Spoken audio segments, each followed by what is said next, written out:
আসসালামু আলাইকুম। চার্জার লাগালে চার্জ হয় না, লেখা আছে unplug charger, alien object or liquid detected. তো এই সমস্যার সহজ দুটো সমাধান রয়েছে। একটা হচ্ছে আপনি কেবল এবং চার্জার পোর্টের মধ্যে অক্টন অথবা থিনার দিয়ে ভালোভাবে ব্রাশ দিয়ে ক্লিন করে একটু শুকিয়ে নেবেন, এরপর মোবাইলটা রিস্টার্ট দিয়ে নেবেন। অবশ্যই রিস্টার্ট দিবেন, না হলে হবে না। তো ম্যাক্সিমাম ফোন এভাবে ক্লিন করে রিস্টার্ট দিলে হয়ে যায়। এরপরও যদি না হয় সেক্ষেত্রে যে কাজটা করবেন, আর এই সমস্যাটা কেন হয় তাও বলতেছি, সম্পূর্ণ ভিডিওটি দেখুন, ইনশাল্লাহ ভবিষ্যতে অনেক কাজে লাগবে। তো এখানে দেখতে পাচ্ছেন চার্জিং পোর্টের মধ্যে একেবারেই ফাঙ্গাস পড়ে গেছে, মানে পানির কার্বনগুলো জমে গেছে। তো পানি লাগলেই মূলত এই সমস্যাটা হয়ে থাকে।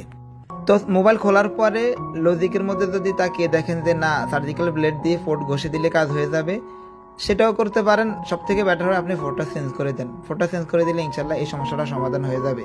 তো দেখতে পাচ্ছেন পোর্টটা চেঞ্জ করা মাত্রই সুপার বক, মানে অনেক দ্রুত চার্জ হচ্ছে। দেখছেন 1 থেকে 2% কত দ্রুত হয়ে যাচ্ছে। তো ভিডিওটি ভালো লাগলে অবশ্যই শেয়ার করে দিবেন, আর আমার পেজটি ফলো করে দিবেন। প্রতিনিয়ত আমি এই ধরনের ভিডিও আমার পেজে দিয়ে থাকি।